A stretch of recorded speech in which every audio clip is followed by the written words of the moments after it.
Our hustlers have invited 3 of Britain's top professional players for a televised game of poker. When we decided to cheat at poker, we wanted to take on the best, and the Hendon mob are the best at their game. Paul and I play poker quite regularly, and we're pretty good. Without cheating, no chance. They would take us down probably every single time. Nothing can go wrong. Nothing. Because if you're caught, you're dead.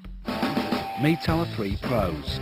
They are Joe, the Elegant Beavers. Last year he won over 140 grand playing poker. Ross Boatman, an accomplished actor and pro poker player who has won over $500,000 in his career. And Barney Boatman, brother of Ross. Last year he won over 100 grand. They're in a group of players called the Hendon Mob. Alex and Paul are pretending to be amateur players who are taking part in a poker documentary, thus explaining the TV cameras.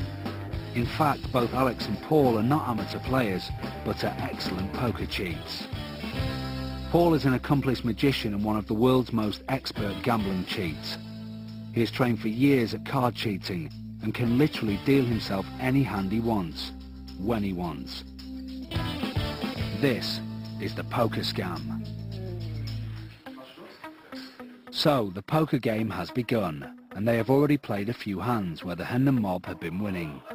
So far the game isn't fixed, but it's about to get more interesting for our hustlers as they introduce their rigged pack of cards. This pack is the so-called cold deck, because it's not yet been warmed up through play. The simplest way to describe stacking the deck is to just take a deck and set it up so that after the deal you receive the best cards. So if you wanted to get 2 aces and there were only 2 players in the game, you simply have to make sure that the second card down is an ace and the second card after that is an ace. So you deal a card to them, an ace to yourself, a card to them and an ace to yourself. The Hendon Mob always use their own branded cards, and the cold deck must always match the deck already in use. So, our hustlers have simply bought an identical pack off the Mob's own website to use as their fixed. First they have to get the deck into the room. Cue Jess for the smuggle. She enters the room to take a drinks order, apparently a waitress from the venue. Any drinks for anybody? Just a bit more water would be nice, thanks. I'll have a Coke. If we look more closely, we can see that she has a deck of cards hidden behind her notebook.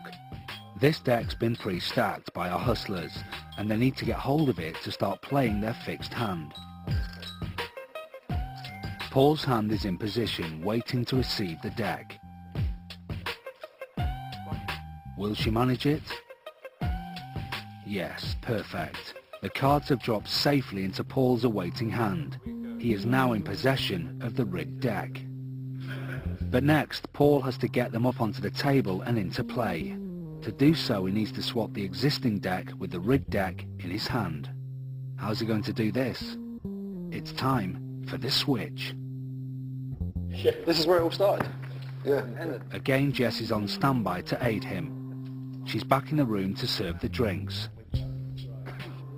And then we started travelling. We were kind of the winners in the game. Right. And then we started travelling around Europe. And maybe 1 or 2 of us would turn up and people would say, oh yeah, where's the rest of the Hendon Mob? Right. Did you see it? If we look again, he's got the real deck in his left hand and the rigged deck in his right hand. As he moves the chair, he's put the real deck on his seat and the rigged deck up onto the table. It was very simple, but very effective. The rigged deck is now in play. Next up is the shuffle. Before every hand, the cards must be shuffled. But the cards have been stacked in the correct order, and a shuffle will ruin everything. Actually, no. Amazingly, Paul isn't really shuffling the deck here. He's using sleight of hand to shuffle, and then return the cards to exactly the same order they started in. This is the hardest part of the whole scam, and a skill that's taken years for Paul to perfect. Now comes the cut. This is a critical move for our hustlers. If the order of cards changes, their fixed hand won't work. Paul's indicated the point in the deck where Alex should make the cut. The moves are all over, but it doesn't mean that things are going to get any easier. The hustlers have to have given the professional players just the right cards. Too high and they might smell a cheat. Too low and they might fold. Just right though, and they'll bet thousands of pounds in chips. As planned, Paul folds. To win the game, the Hustlers only need one unbeatable hand at the table. Luckily for Ross, the Hustlers have given him a bad hand, and he folds too. But Barney has a jack and a 10, which has very strong potential. Joe has a look at his hand, and does a very good job of hiding his emotions. He's got 2 aces. This is the best hand he could hope for at this stage. Alex takes a look at his cards, and of course he already knows what he's got, a pair of queens.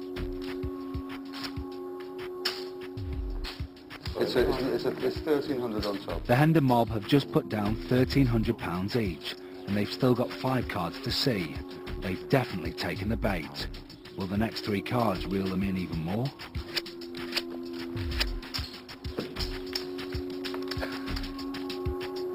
Now Alex has got 3 queens, Joe's got 3 aces, and Barney Boatman's very close to getting either a straight or a flush, 2 of the highest hands in poker.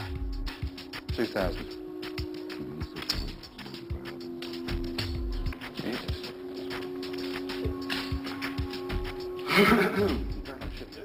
Now it's time for the 6th card out of 7. It's the 2 of spades. Barney Boatman's made his flush. He's got 5 spades. This is where the pro players really show their skills. I'm all in. Barney puts down a huge pile of chips to try and scare everyone off. Yeah. But Joe and Alex have gone all in too. It's time to see who's got the best hand.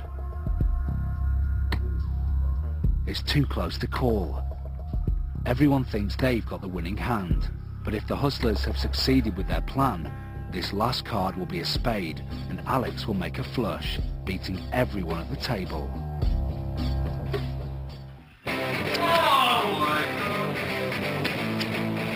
Paul turns over the last card, and as planned, it is a spade, giving Alex a slightly higher scoring flush than Barney and making him the winner. The cheated hand of cards has turned up trumps. Against the odds, Alex the amateurs managed to beat the pros at poker. The Hendon mob still don't know the game is rigged. For the next hand, they smuggled another cold deck onto the table, gave Barney Boatman 4 8s, and beat him with a straight flush. This is absolute cold deck. That is absolutely ridiculous. No one's going to believe this. Once the hand was over, the Hustlers revealed it was a scam. So, what tips have the mob got to avoid being cheated? Don't be scared by this program. There's no reason to be scared. There's no reason to go out and think, oh my God, everybody's cheating. The majority of the time when you play poker, you're playing in a controlled environment. And the best policemen at the table are the players. If you think there's something a little bit dodgy going on, speak up. If the cards haven't been shuffled properly, say so. If someone does a 2-handed cut, tell them you want to see them cut again. If you've got any experience at all, things will happen that are unlikely, that don't feel right. All I can say is that we make our living playing the game, and this hasn't worried us. Yeah, don't play with these guys. Yeah. We had an advantage in this game in that it was dealt by the players. So we would get a hold of the deck. If we were playing the Hendon mob in their element, which would be in a professionally monitored poker game, we wouldn't be able to pull the